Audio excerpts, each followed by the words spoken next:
But yes, when we put the spotlight on earnings, it's a big day when it comes to FMCG. Let's connect then with Abneesh Roy, who's joining in from Nuvama Institutional Equities to give us a sense as to what to expect. And it's ITC, HUL as well as Nestle coming out with their earnings. Let's begin with talking about, the overall momentum. Do you think that there is a sense that festive sales, a pickup in rural, all of that will be witnessed across the board, Abneesh? Yeah, thanks. Today the result season definitely picking up. So yes, we do expect that in Q3 the momentum should be better. Unfortunately, in Q2 the results which will come out for HUL, Nestle, and ITC today, the rural slowdown has impacted. So we will see that August, especially when the rainfall was at a 100-year low, 36% deficit, that has derailed the rural recovery green shoots which had started in Q1. And next month, September, there was the impact of festival season shift. So these two are impacting Q2 numbers. That's why for Hindustan Unilever also we expect around 4% kind of a revenue volume growth, EBITDA growth of around 7%. Nestle should fare better because in their case, urban is almost 78% of the sales, rural is small, and Nestle is taking a lot of proactive steps in the rural in terms of distribution expansion and a lot of lower unit packs, etc. So coming back to Q3, yes, we will see better momentum there. Festival demand is going to benefit. We are seeing the numbers generally for most consumption in terms of early trends because festival demand is yet to pan out. We are seeing that, yes, the trends are good. Pujo demand, for example, in Bengal, etc., has been decent. So yes, Q3 should be good. Paint companies also should see good paint volumes in Q3, but Q2 will be weak for paint because of the festival demand shift and high rains in the first and third month of the quarter. So overall, this quarter we expect Nestle, Tata Consumer to fare the best, and even Varun Beverage should do well from a sales, volume growth and EBITDA growth. But a lot of other companies like HUL, Dabur, ITC, Colgate, Emami will be kind of an average performance and slightly weak performance from Britannia, Marico, Bajaj Consumer, etc. Yes. Let's, in specific, talk about ITC and delve deeper here. A, what is your anticipation on what the cigarette volumes are going to be? Because some on the street do expect maybe some amount of stagnancy or a decline come by. And B, of course, I guess all eyes would also be on what they have to say about the hotels demerger. Yes. So on ITC, yes, we will see around 4-5% kind of volume growth for the cigarette business. So yes, earlier quarters, if you remember, the cigarette volume growth was in previous quarter around 7-8%, and prior to that, it was in fact in double digits also. So the base effect is definitely there. And ultimately, if there is a rural slowdown, it does impact every form of consumption, including cigarette. So yes, that's on cigarette business. The key issue for Dabur, for ITC this quarter from a slightly adverse perspective will be their agri business and their paper business. Paper business will see one of the toughest quarters, both in terms of sales and EBITDA last few years, and agri business continues to see impact of the export ban on wheats, etc. So these two businesses will make the overall numbers, console sales will be almost flattish for ITC. But yes, cigarette business and FMCG business should still do reasonably well, given the current macro slowdown in the rural India.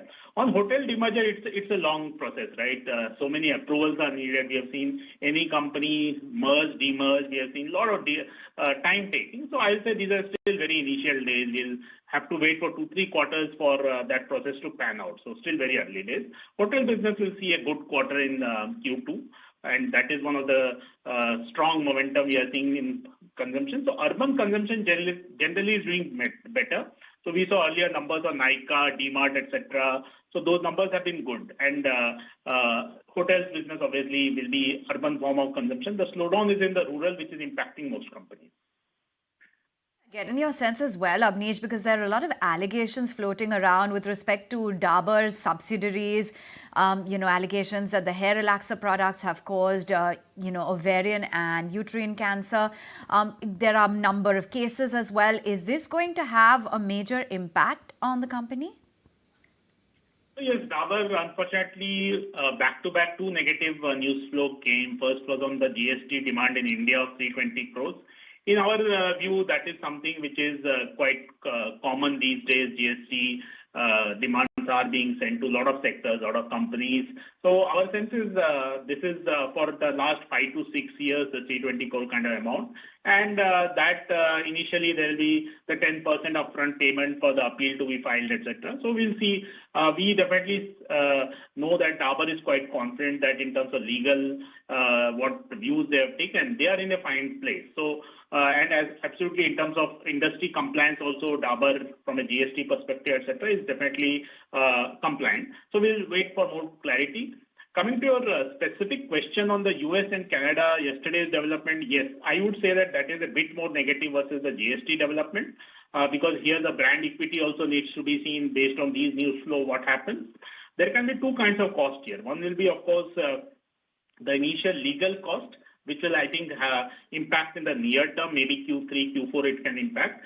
The second kind of impact will be more in the longer term in terms of the settlement, if any, because if there is good detailed study, etc., then we'll have to see. But Dabur is quite confident that in terms of the study or the findings, etc., those are very premature and no conclusive findings. So we'll have to see all that. So if that happens, that yes, conclusive findings are there and then the full legal remedies are taken, then there could be more impact. But that is the long-term impact. But yes, the brand also could get impacted. So yes, I would say that the impact is slightly negative on the US and Canada. Of course, it's a very diversified company. India is more than 70% of the business. Overall, globally, internationally, also many countries are there.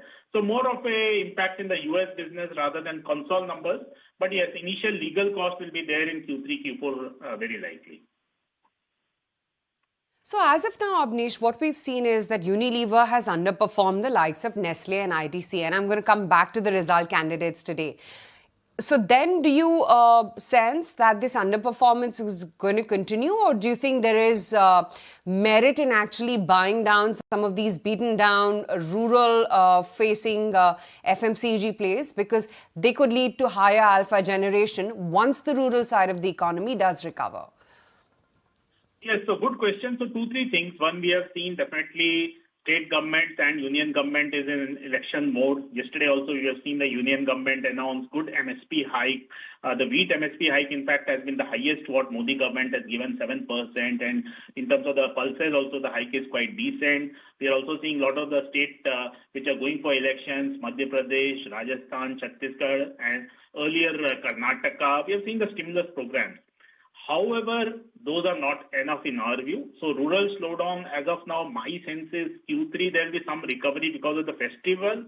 But underlying demand trends in rural are still quite challenging because of the El Nino impact. Because UP, Bihar, Jharkhand, Bengal saw big deficit 2 back-to-back years. And on a pan-India basis also, almost 6% deficit was there. So El Nino impact is clearly there. Coming back to specific question, our topics will be Nestle, Tata Consumer, Godrej Consumer, and Colgate. Yes, HUL has seen time correction and is looking that the value equation is quite decent now, but near-term triggers are missing because rural, definitely HUL is on the higher side at almost 40%, 35-40% of sales coming from rural. Second is now crude is also back to $90 plus. So that is also slightly impacting more HUL in terms of the soaps, detergent and packaging cost, etc.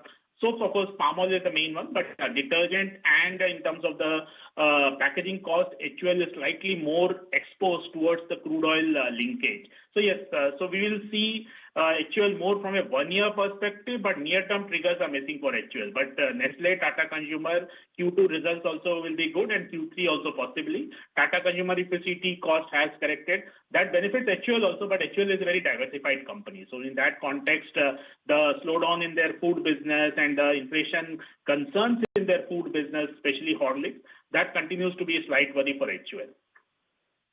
Abneesh, good luck to you. A hectic day ahead of you, I'm guessing, as is for our in-house research analyst as well. Vinny is going to have a tough one today, tracking all these numbers. But we'll chat again once the numbers are out.